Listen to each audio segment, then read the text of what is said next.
Hello, Batunyoso, bonjour, bonsoir, ça dépend ya heure bolanda vidéo na biso. Nga kombo na nga eza Claudia kia kupona batu o basabone sika. Balobi bienvenue na Anita Mavita Show. Anita Mavita Show ayala kana ba émission moko ya elengi ya kitoko. Donc tala kaka Anita Mavita Show. Donc ba o sabone na nte bo sabona po. Tozo ya na ba émission moko ya elengi. Donc Anita Mavita Show koza parazapa te foka kotala mpo oyekola. Abi ba yekola kaka omoni tokoka na biso na nyonso te peut-être on a osala lelo bato okasa na lamba na nga déjà mais olambaka mais nga na la façon nga na lambela mbisi na nga.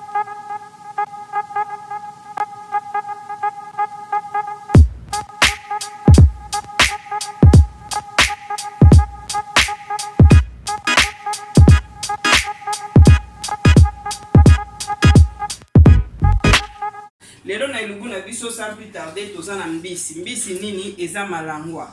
Malangwa na biso oya lelo na si na saisonna ki yango ne bozomona pona temps ya video esenga iteke na kotamba mona bana kosokola sokolenge umela. Mais na osala pe video mosusu na ngolakisa bino ne basokola mbisi na mbisi po mbisi ezelo moko zeni. Na malangwa na nga na sokola ki yango na maya tiède na longoli bazei nyonso na longoli ba salite nyonso akati très bien là na sokola on a citron donc po elongola zei mbisi na nga na liango kitoko. Donc na saisonna ki yango na cube magie na njimbo na chaki muscade na chaki ginger powder na chaki garlic powder. Donc na saisonna ki yango depuis lobi po malangwa esenga pene fe kota épice donc po liango bien faut kota tina mukua donner na sina sali boye épice na ngai kota na mukua na olamba ngo ya kotumba.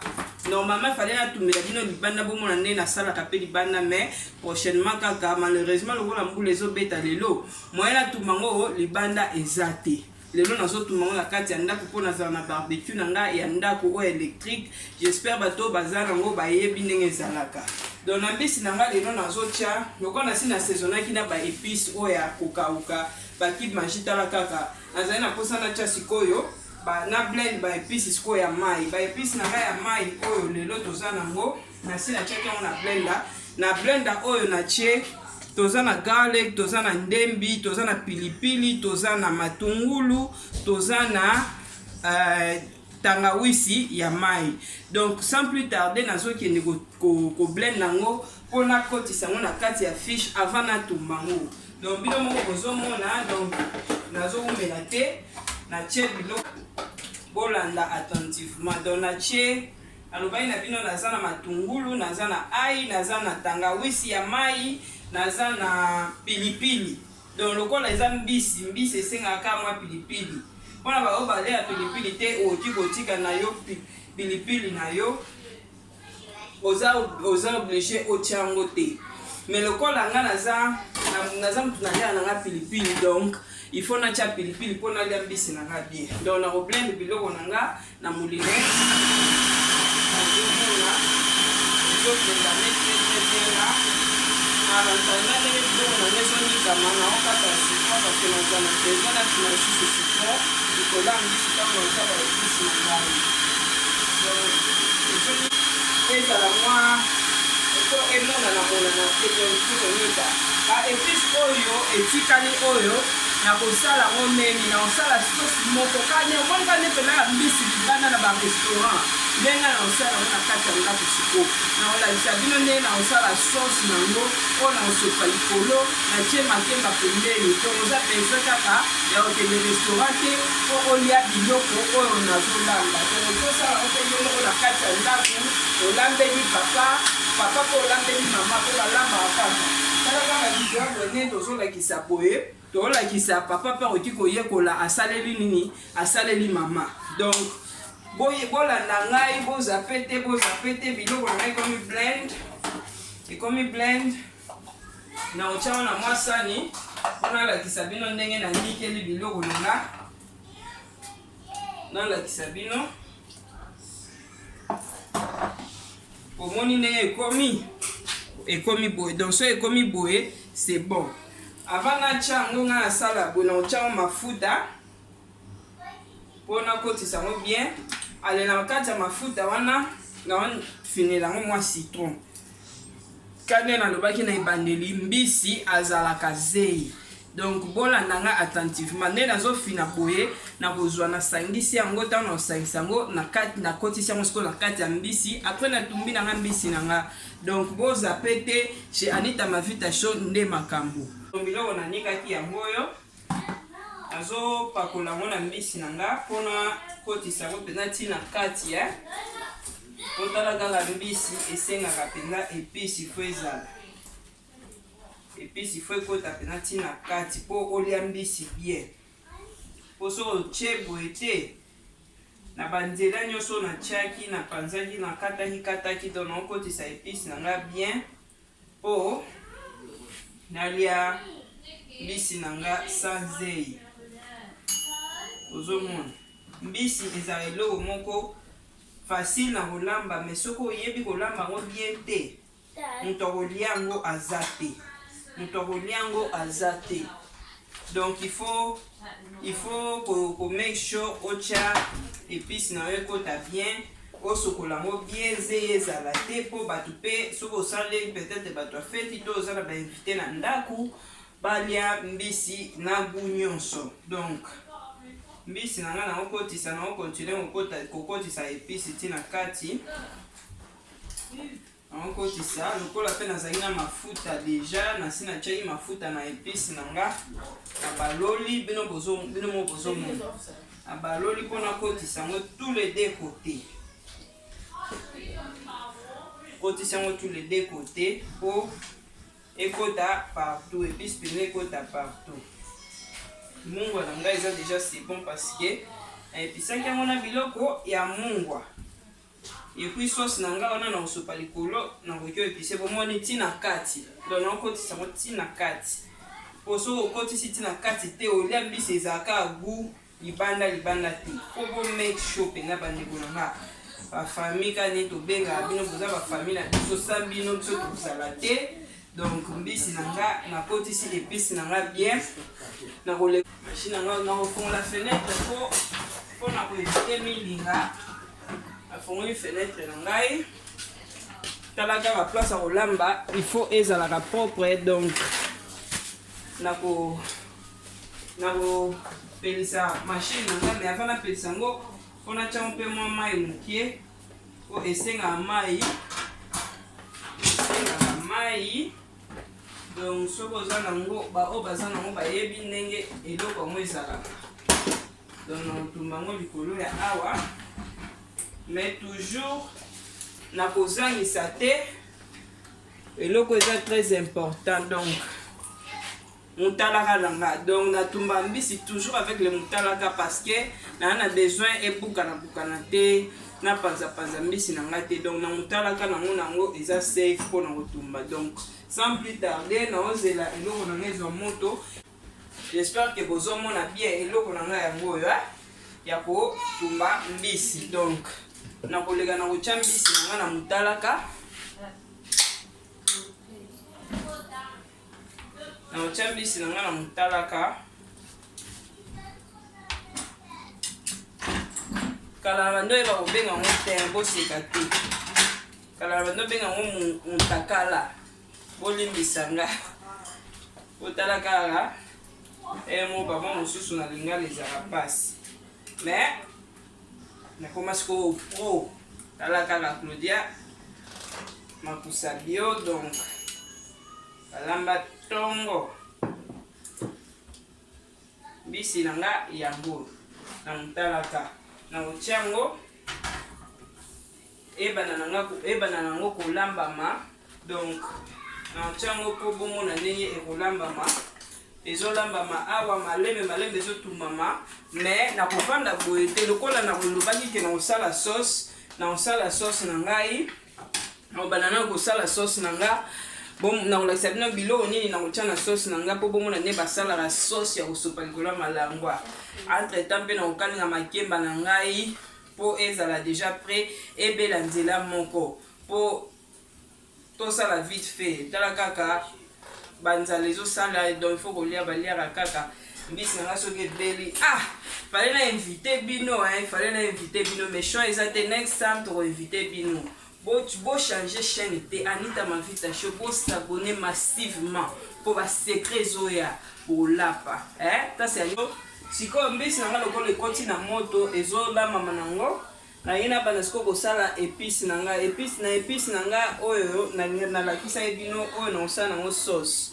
Donc sauce oyo na sopa likolo ya malangwa na ngai.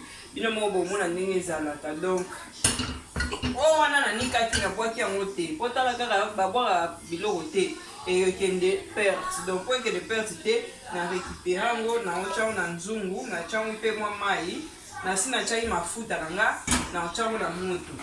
Allez, na moto wana ndenge ekoti bongo nazotya matungulu, nazotya ba poivron na ngai, ba poivron natye poivron na ngai nyonso na ndembi mpe ponga mona linga namona ba épice mibimba na linga te namona ngo enikami poto wana nga na ekoka bongo te. Soki mpe olingi oti koblende na biloko nyonso olambi na yo osali sauce na yo. Mais ngai lokola nga nazala na nga alinga na nga ba épice na nga mibimba namonaka ngo bamatungulu wana esala nga bien. Anita mutu alinga siko biloko bongo te yalinga biloko nyonso efo enikama amona eloko moko te. Naotya mpe mwa tomate babiloko mosusu oyo naotika awa bokotuna nga atiki biloko mosusu ndenge nini te oyo nazotika yango ekozala mpona décoration. Donc lokola nga alingaka décoration na décore sani na nga ntango na kotya malangwa na nga natye makemba bomona ndenge na kodécore. Donc oyo etikali mpona décoration. Alors na nini na sauce nanga elo nini na kotya bozomona awa naza nango na pusa nango pembeni. Toza na cube, toza na feuille oyo eza goût, oyo eza njimbo, oyo eza muscade, oyo eza épice moko esangisa babiloko nyonso, donc all purpose. Donc na kotya yango na kati po epesa saveur ya biloko na ngai na kati ya sauce po sauce ebima kitoko na elengi. Donc soko oliaka déjà biloko na nga oyebi de quoi je suis capable. Donc na mbanda kotya na otya nyonso te po tala kaka tolingi bamungwa ezala ebele te na biloko. Tolingi mungu ezala te mungu eleka ebele te na biloko po tala kaka tokoma batension mwa basante kotungisa. Donc na otyango ndambo na otya nyonso te po eyokana peza makasi te po nasi na episaki mbisi na nga bien. Asina episaki mbisi na nga bien. Donc yango ekoti donc bakisango mwa mai po nana posa ebela kitoko. Donc nazo bakisango mwa mai entre temps mbisi na nga eza wana tranquille ezolambama nango sans problème. Donc bolanda biso attentivement ndenge natye épice na nga na moto boye ozomona natye épice na nga na moto boye na otika yango evandi nango ezobela malembe en attendant na kofanda bongo te moi miti il faut kozalaka ntango ozolamba na cuisine osalaka babiloko nyonso mbamoko eza teke osali ndambo ke ovandi te nga na kovanda te. En attendant oyo ezobela nazopelisa moto mosusu awa. Moto wana eza mpona kalinga makemba na ngai na banda deja kokalinga makemba na nga nalakisaki bino eloko na kolia nango mbisi na ngai yango. Na makemba na ngai na otyango mwa njimbo po epesa goût. Na otyango mwa njimbo esangani esaka elengi po esala nga elengi. Ozomona na makemba na nga donc natye mwa njimbo po epesa nga goût. Na koleka na kotya mafuta na ngai na kikalungu pona kalinga makemba na ngai. Mafuta na nga ezozwa moto pona kokalinga makemba na okiocheke pe mbisi na nga vite fait na balolango. Oh my god. Babi restaurant ekosa. Donc mbisi na nga ebela très bien là sans problème. Na baloli yango de na ngambo mosusu po ebela bakote nyonso mibale. Na wa éviter mingi kotya bamwa anglais. Donc nazo éviter ekota anglais makasi. Donc nalingi ebela box side bino mo bozomona ta ndenge ezobela kitoko. Donc bozela bomona ngo ntango ekovanda sikoyo na sani na ngai. Donc natie déjà kane nalakisi bino awa eza sauce na ngai ezobela. Awa nalingi nakalinga makemba na nga po toumela te na émission na biso. Donc bozape te. Anita Mavita Show, s'abonner toujours avec Anita Mavita Show nde makam. Nga ibeli makemba na nga ibeli bino mo bozomona tande makemba komi ebeli kitoko. Ebeli kitoko. Donc na olongola makemba na nga pona bombango. Anatanda mbisi na nga eza toujours na moto. Na abimisa makemba na nga sauce na nga pe eza kaka na moto po il faut ebela kitoko po tana kosupa ngo likolo ya mbisi tolia mbisi na biso kitoko.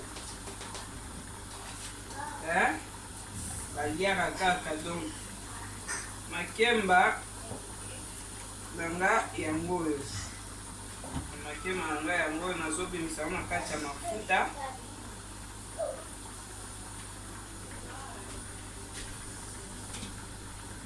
Nabimisa ngo na kati ya mafuta.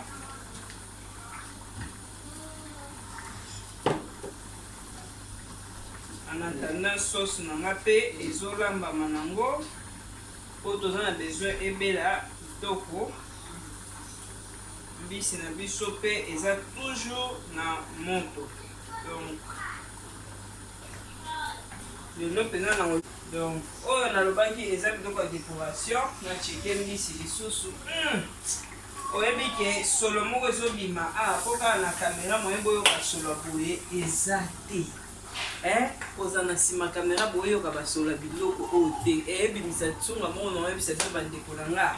Donc il faut bozala kaka. Bozala kaka live po tolia na bino elongo. Tokosala mpe baémission oyo tobanda koya na bandako mpenza. Tozobengisa mpe bainvité tolambi boye bainvité mpe baye bameki balie bameka loboko na biso. Donc bozape te tozocontinue toujours avec Anita Mavita Show. Donc subscribe basabona kaka ya soki osabone to ozwa nini abonne te. Suka nalakisi bino ndenge nalambi biloko na nga nyonso. Makemba esi ebelaki, sauce na nga mpe esi ebeli sauce yango oyo. Donc ebeli kitoko bino mo bozomona. Donc sauce yango eza elengi moko. Donc babilengi ya boye faut se retrouver car epa Anita Mavita Show. Mbisi na nga mpe namoni ekomi ready. Donc nakomi ready mpona bimisa yango. Omona nazosalela yango naotya na sani oyo. Apoi nalakisa bino ndenge nini nakodekore yango. Nalakisa bino ndenge nakodekore yango.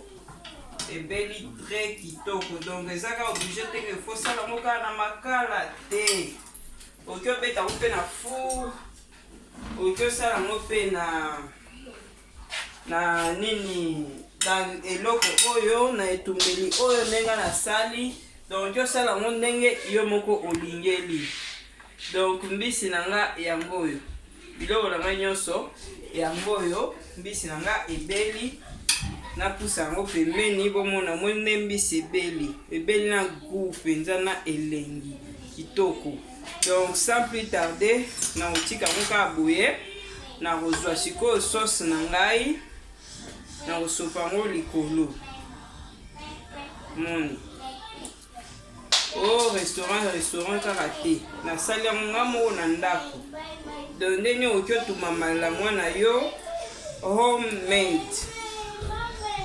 Toboyi te air moko ebongaka mwa kobima me so ozofile neti kobima te ebongaka mpe otumbi na yo boye. Tumbi na yo boye osomi na yo sani na yo ya monene boye.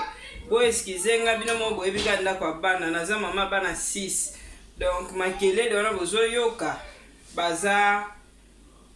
bazosakana entre bango na bango. Donc bolimbisa nga omoni ndenge esali. Donc mbisi na biso yango oyo. Mama alors ndenge eza bongo na kozwa siko makemba na ngai na ochango pembeni. pembeni ya mbisi. Nazotia yango pembeni ya mbisi.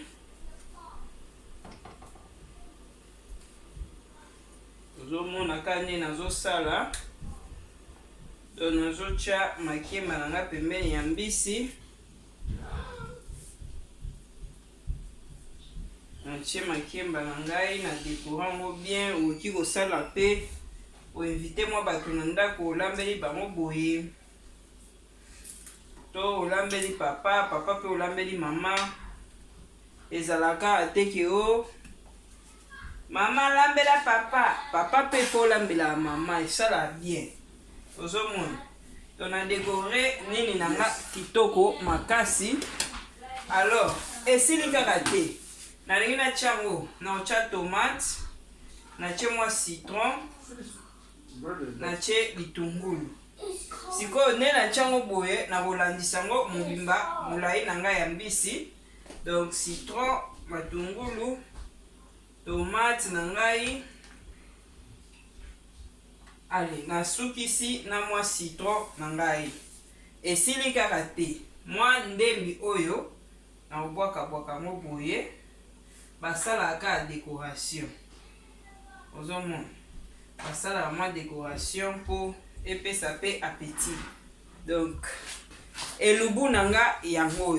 Elubu nanga ebeli bazobenga ngo malangwa ya kotumba, makemba pembeni, mwa décoration, batu balie esali pe lenge. Donc so ozana na posa okende kolera na restaurant te, okyo salango na kati ya ndako na yo otumbi yango bolela papa na mama, surtout ba dimanche ndenge za kaka po dimanche za more relaxing day. Nga nazoki ndikolia yango na père double.